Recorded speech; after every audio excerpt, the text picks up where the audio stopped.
death lies before us as we sail to the fountain of youth. You could guide an expedition. You are Jack Sparrow. There should be a captain in there somewhere. Hey, what's up guys? I'm Chris. And I'm Christian. And we just came back from Pirates of the Caribbean. We just saw the midnight launch. This will be our spoiler-free version review. Very well said. I couldn't have said it any better myself. It's a little late, so, you know. I'm surprised I got that far. Alright. Okay, so on our little notepad over here, we have different topics to talk about the movie, Pirates of the Caribbean on Stranger Tides. First we're going to talk about is the story. For our non-spoiler review, we're going to go just talk about a brief overview. So Christian, Jack Sparrow, he's in London. He's looking for his black pearl. As he's always looking for the black pearl. Yeah, not much has changed. That's like the MacGuffin throughout all the movies. That's his baby. That's his prize. So then he gets in trouble. This is, without getting into too much detail, he gets in trouble with the King of England. Mm-hmm. And they want him to go on a quest to find the Fountain of Youth. They catch him, and they find out that he knows the way to go to the Fountain of Youth. The Fountain of Youth grants, I guess, eternal life and youthness. The other person that wants to pursue the Fountain of Youth is the evil, ruthless Blackbeard, played by Ian McShane, who was an excellent villain. Oh yeah, I thought so. And his daughter is played by Penelope Cruz. The beautiful Penelope Cruz. Okay. Angelica, as her character is known in the movie. Please have some respect there, Chris. I'm sorry.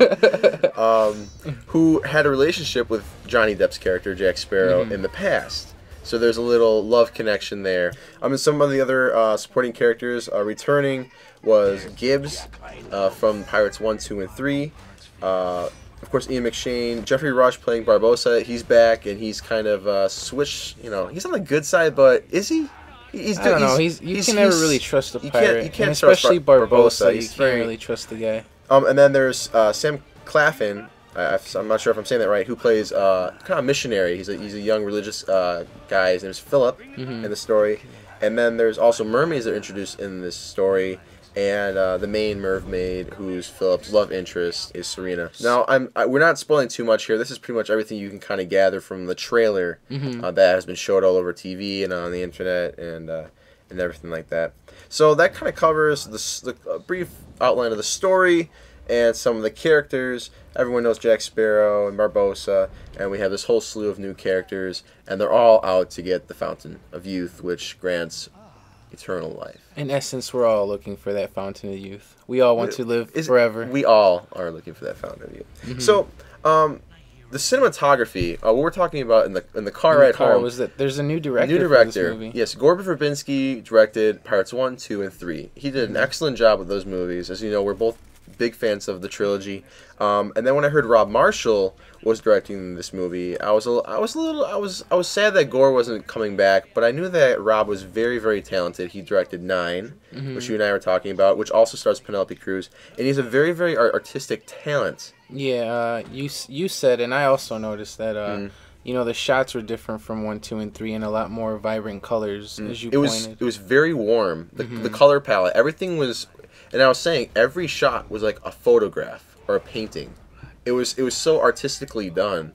There's always something in the foreground and in the background, and the characters were always placed in positions where every shot looked very beautiful and warm. The cinematography was just very, very well done. Oh yeah, and I have to say that it was all shot in 3D too. All shot in 3D. And I read that shooting it in 3D actually makes it harder to get those perfect shots. So it just, you know, you give that director a lot more respect for being able to accomplish such a thing. I don't know, that's just amazing. And I think he really made it feel like a Pirates movie, but it also felt different on its own. I agree. It was like a new start, but it still felt very much like a Pirates movie. It's not like a totally different movie, but it's also very unique, and it's a beautiful movie. It really is. And I guess you can say the 3D was excellent. Yeah, we saw it in IMAX, which I greatly highly recommend if you have access to an IMAX screen. Definitely an IMAX movie. The picture quality was amazing, the sound, the atmosphere of the screen is just enormous. Yeah. So if you have that opportunity, go out and spend the extra $2 or something and to get it. If you don't have access to an IMAX screen, definitely if you can see it in the digital 3D, it was spectacular. Going through the jungles, where you see the depth and everything. You know, like you get a sense of like you're actually in a jungle and the caves and on the ships, and it was fantastic. And something I really liked about these movies, well, especially with this one, was the practical effects that were used in the movie, where there wasn't a lot of computer generated stunts or too many computer generated effects. It was all practical effects, old school. I would call this like Jackie Chan stunts kind of thing. I guess you could say Jackie Chan stunts. Where everything is done, or mostly everything is done by the actual actor, and that just makes it, more realistic. Even though some of the things Jack does are kind of far-fetched, but yeah, I would agree with that. I would say this movie was much more grounded than the previous 2 installments. Whereas I know one of the criticisms with the last trilogy was that from the first to the third, they started using a lot more CGI effects, especially with the third one. Although, I mean, like some of those things they had to. I mean, they couldn't create a maelstrom, but this one, it was all practical effects, and especially with the finale, it was so great, and they didn't have to resort into using the computer. Using the computer, exactly. All right, Chris. Well, we've talked about the story, the characters, and the cinematography, but one thing that I really enjoyed out of this movie and all the other ones before it are the music, the quality of production that Hans Zimmer puts into it. Yeah, exactly. Hans Zimmer, I mean, he's just a genius. Again, we're talking about this on the way to the theater. Hans Zimmer wrote the music for all 3 Pirates movies, and now this one. He wrote the music for Lion King. He composed the music for so many great... Dark Knight? He's a genius. And the music in Pirates is so iconic. And I think he really nailed it for this movie, too. It has the unique songs from the original trilogy, but then he added so many new twists to them and so many new tracks. One in particular that I really like was the Mermaid Theme, and the On Stranger Tides theme. Soothing. It was very soothing. Yeah. So if you guys, I mean, definitely look for the soundtrack after you see the movie or even before the movie. And then he also added because the movie has kind of like a Spanish overtone to the whole picture. And they added Rodrigo let me say that again. Sorry, my Spanish is a little rusty. Rodrigo y Gabriela, which I'm assuming is a famous group, and they helped. Or person. I thought it was a person, but I might be wrong. They sound like two different people, and it might be one collabo thing. Okay. Well, it's a Spanish guitar, and they added it into the music, and it was so well done. Yeah, I remember each movie had its own unique instruments kind of thrown in there. I remember the second movie. The first movie was orchestrated very well. The second movie had a lot of the organ, with Davy Jones and the Kraken theme. And the third movie had a lot of Oriental influence music, and this one had a lot of that Spanish guitar. And I thought it was so unique to the movie, and it really added a lot of character to the movie. And you can really hear the guitar and just the melodies, and the guitar is one of those instruments that's universal. It's been around forever. If language, in a sense, is universal, so is music, and that guitar just speaks out to everyone's ears, and it really sets you in the mood for the whole entire movie. So I mean, one thing is when they announced Pirates 4, I was excited for Pirates 4, but I knew that means another soundtrack to listen to in my car, and I have to say A+ on the soundtrack, 100%. It was great. I blasted in my car on the way there, on the way back. It's great. That's another soundtrack that I will enjoy from the car rides to my house to Chris's house. Exactly. As you guys probably know, Chris is a soundtrack buff, and he pretty much has everything in his library, and it's a good item to add to your collection. Yeah. Exactly. So one question that everyone has in their minds is, how does it compare to the original trilogy? Now, before going into the movie, you saw all 3. I've seen all 3 many times. What was your favorite Pirates of the Caribbean out of the 3? Out of the 3? Well, I would say the first one. I mean, it introduced the series, and I saw them in order. So, I never saw those movies up until this year, and when I saw that, it just it stuck with me. And over this whole span of 2 months, I still think that out of the first three, the first one's still my favorite. But you also very strongly like the third one as well, right? Yeah, I mean, a lot of people would say that it's the worst of the trilogy, but I just really liked how it wrapped everything up and closed it off.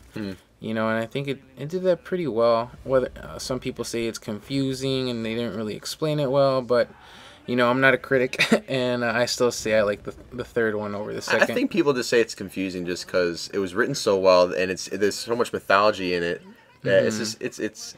But that's another movie. Me personally, of course, the first one's great, but I really have a heart to the second one. I like the darkness in it. I loved the Kraken, the intro of Davy Jones, and how mysterious and dark that movie was. I thought it was great, and the jungle scenes were fantastic. I'll never forget when I saw it in the theaters. So I would say the second one was my favorite. First one's very close, and I love the third one too, but second one. But how does it compare to the fourth one? There's a new chapter in the Pirates quadrilogy, I guess you'd call it now. Quadrilogy. If that's a word. I think it's a word. It's the beginning of the second three-peat for Pirates of the Caribbean here. Exactly, yes. They do plan to do another trilogy. I would say... And we would both say. We both looked at each other, and we also had... My sister was there, and our high school buddy, Pat, was there too as well. We all looked at each other and said... Pirates of the Caribbean on Stranger Tides. Pirates 4 is our favorite Pirates of the Caribbean movie. Top the first. 1, 2, 3. It was fantastic. It was topped them all and set the new bar. It did. It's a good refresh of the series. It's a great addition. And I like the fact that they scaled back. They only brought back 3 of the characters from the original trilogy. Because the story of the other characters was already complete. And, you know, Jack's... The forerunner, like he's the main dude, you know, and everyone loves Jack, and people just want more Jack. And I like the fact that Jack was really just the big star of this movie, and Blackbeard was an amazing villain, and all the sets and everything, the finale, I thought it was all really really well done, and I think it was the best Pirate sequel, and I think it was just as good as the first, if not better. You know, am I allowed to say this in this review that the finale, it kind of even though it wasn't as funny, but it kind of reminded me of the Anchorman fight scene where just like all the different parties just show up in one place and just duke it out. Yeah, I mean, it's not comedic. Is what we're trying to say. It's not like a slapstick comedy at the end. But yeah, I do see what you're saying. For one, I mean, it started out small and it stuck to the point of the story. You know, it didn't really branch off much, and the new characters I think are really good. And it's not as confusing. It's just easier to follow, and it's more to the point. Yeah, there you go. Yeah. So, and because I haven't, you know, it's the newest one, and it just topped everything. I mean, I can't spoil it, or else, I mean, I'd say more, but it is the best in the series. If he does spoil it, I'll kill him. I'm tied down right now. I'm in an electric chair, guys. Okay, so our final thought on Pirates of the Caribbean on Stranger Tides. We already said that it was our favorite in the Pirates series, so I guess you can already tell what our final thought's going to be. If you're going to rate this out of, what do you want to do, 5 stars? You want to go big or go home? 5 or 4? I'd rate it out of 10 just so it's 10? Just a bigger, you know. So if you rate it out of 5, you know, you give it a 4, it's already an 80. Okay, I got you. So why not just rate it out of 10? Okay, well, I would rate this a 9. A 9? A 90. I think it was so good. And I'm really excited to see it again. I want to see it on 3D again, and I also want to check it out in 2D, see if its experience is any different. So I'm going to see it 3 times. Kind of like you did with Toy Story. Exactly. It was a fantastic movie. I give it 9 out of 10, or if you're going to go 5 stars or 4 stars, I give it 4 stars or 5 stars. I'm going to cover all bases here, just so everyone knows. All right. It was fantastic. Great sequel. Very, very well done. Yeah, what would you say? Your rating stands the same as my rating. I'd also give it a 4 or 5 stars and a 9 out of 10. So should we say 4 out of 4, 5 out of 5, 9 out of 10? Yeah. Exactly. That was perfect. All right, so thanks again, guys. I hope you guys enjoyed our review. Again, go to the theater right now. You should turn this off right now. Just pause this video. Check it out when you get back home. Go to your local cinema. Buy a 3D ticket of Pirates of the Caribbean on Stranger Tides. That's out right now. And you're going to just enjoy the next 2 hours. Take your parents with you. Take your grandma, your grandpa. Take your girlfriend, your boyfriend. You just go to the movies right now and grab a soda. Grab a bag of popcorn. Anyone else they should take? Did you miss anybody? You don't want to take your dog. You don't want to take your dog. They might not enjoy it. There's some racist dog jokes in the movie. Yeah. But anyway, it's a fantastic movie. Definitely go see it. We highly recommend it. So thanks again, guys. You guys rate, comment, and subscribe to ChrisCrossMedia. Thanks again, and you've just been ChrisCrossed. Peace out. See you guys later. There's the Jack I know. There'll be dangers along the way.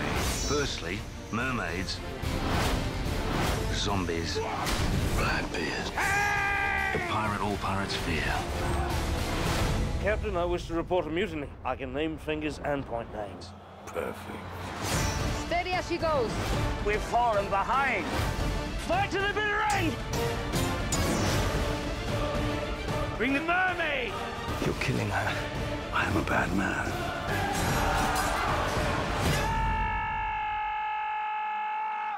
Is that it? I think so.